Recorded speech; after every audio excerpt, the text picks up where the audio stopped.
What is going on, everybody? My name is Alan and this is Project Elevate, and welcome to NBA2k22 MyTeam News, where I'm going to break down some of the news just coming around from the community. And I'd like to get these episodes out to you guys a few times a week, depending on how much traction it gets.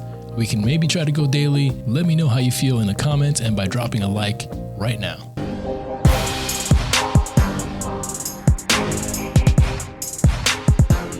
Quick rundown. 2K launched. Everybody's flocking to New Zealand to get their hands early on the game. We'll talk about that. Gameplay seems to be back, man. One of the better launches in 2K recent memory. We'll get into some of the details of that. We'll talk about the first set of the year, including the base set and the colossal set. Defense is back, baby. Credit to the czar. We're gonna shout him out. Take a look at the comp scene and see how it's going, how they're liking the game, and what's going on over there. This is NBA 2k22 news. Let's jump into it. All right, so New Zealand was the place to be, as hundreds and maybe thousands of 2K's most hardcore players flocked to New Zealand to get their hands on the game early. That actually wasn't happening. Actually, what's ironic is that the physical copy of NBA 2K was actually delayed by a week in New Zealand, but that didn't stop 2K players from, if they're on Xbox, making a simple, quick little flip of the settings to get their hands early on the game. And if you were on the PS5 side, PS4 side, you had to jump through a bunch of hoops, but that didn't stop players from doing what they had to do to get their hands on the early, solidifying my life choices of staying on Xbox for the year. And once players got their hands on the game, they were amazed by how good the gameplay felt.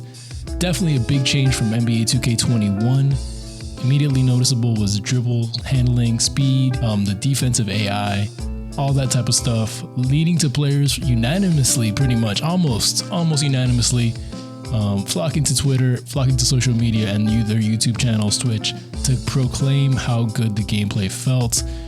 People immediately stopped taking showers and pretty much played all weekend through. And this coming after 2K kept us in the dark for almost a month, leading most of us to speculate that the game was going to be just hot garbage. But little did we know 2K was keeping their gem under wraps, and we were all shocked to see that the gameplay was actually amazing. As you can see here, tweets from DBG, NBA 2k21 and 2k20 were such bad games, especially at launch, that we rightfully had low expectations for 2k22, which were only lowered when we heard no news until the last 1 to 2 weeks before launch. But I have to give credit where credit is due. Visual Concepts killed it this year. Also saying, after sleeping on it, I am now even more surprised than I was yesterday that 2k22 is actually a good basketball game. Shout out to DBG. He's been killing it, man. He put out, I think, 15 videos on day one, and it's just a testament to his grind, becoming the go-to voice of MyTeam. So shout out to DBG. Go give that man a follow if you're not for some reason.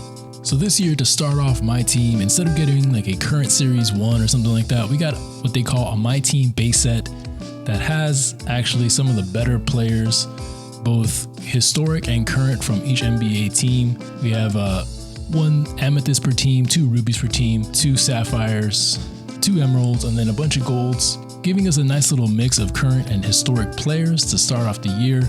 I definitely like this much better than just a current series 1 set and then waiting for historic players to drop. Gives us a look at some of players from different eras.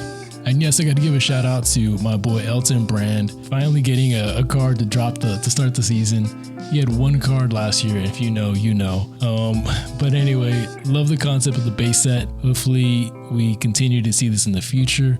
So that's definitely a W in my book. We also got our first premium set of the year, the Colossal set, that's highlighted by Diamond, Shaquille O'Neal, and Deron Williams. Ray Allen seems to be one of the top shooters in the game, rightfully so. And then we got our first budget beasts of the year in Cade Cunningham, Jalen Green, along with other fan favorites such as LaMelo Ball, and this Damian Lillard can really cook. So shout out to 2K for starting the year off with centers who can't shoot, hallelujah, and a mix of small players that aren't super overpowered. I've seen guys all over Twitter and YouTube cooking up with this Kemba Walker. Shout out RCA the Great, who just dropped a mix tape featuring Kemba Walker, so go ahead and check that out. RCA the Great is also dropping breakdowns of playbooks with the Chicago Bulls playbook. So that might skyrocket the price of that. The Market Watch Episode 1, how to score and dominate in the pick and roll, and simple tutorials such as how to call plays. So definitely go follow RCA the Great, one of the better basketball minds in the community. Big fan of his. And speaking of resources to the community, my guy Floki dropped his first prize guide of the season. Let's go ahead and click on that. He does a great job of putting together prices in a nice, neat graphic for us to take advantage and understand the prices of these guys. So he's definitely a great resource for the 2K community. Make sure you're following him. And speaking of resources, probably none better than 2KDB, who definitely changed the game last year with their breakdown of player SIGs, dropping new set updates before we actually get them in the game. So they dropped their 2K22 update, and they're constantly adding features to that. Of course, here we can find all the attributes, badges, tendencies, animations, everything you could possibly want about a card. Long live the meta. In other news, 2K has been banning people who promote MT, so be careful when you guys are doing that. Follow TOS, guys. Not worth it, especially this year when the gameplay is so good. So like we talked about, gameplay is back, and a large part of that has to do with the Czar, developer on 2K that was previously responsible for all the freelance implementation, all the playbooks, all that type of stuff, the offensive AI, and has recently taken over the defensive side of basketball as far as AI implementation. So he's the reason why you're seeing good rotations now, the helper type situations and all that. Just kind of like, man, this defense feels good. Big shout out to the Czar, man. He's been working hard. He's changed so much of 2K, so always got to show love to the president of Sim Nation, man. Shout out to my guy the Czar. All right, so let's jump into the comp scene a little bit. And I popped into a couple streams over the weekend. Got to check out a few guys play the game, and I love that everybody's being positive about the community, and they're just really genuinely enjoying the game for once. So that's awesome to see. Yeah, it seems like all the comp is still on the PlayStation 5 side, leading me to question my life choices about which console I play on, as I'd love to jump a little bit more into that comp scene, but maybe it's safer on the Xbox side, who knows. Anyway, I was able to jump into some streams. I was in 2K Fitness's stream actually, so go follow him. And he was on a limited grind and bumped into Unbeatable Jacob twice actually inadvertently on stream, as Jacob was trying to get his unlimited grind going as well. Two really close games, really entertaining. So it's good to see the comp scene thriving and enjoying the game. And here MJ says that he loves how positive the community's been for 2K. It's crazy, and that's really cool, man. It's usually, man, this game is so trash, yada yada yada. It seems like at least at the beginning of the game, everybody is happy with the gameplay. Everybody's enjoying the new season, and it seems like Mike Wang has confirmed that they aren't going to touch the gameplay very much.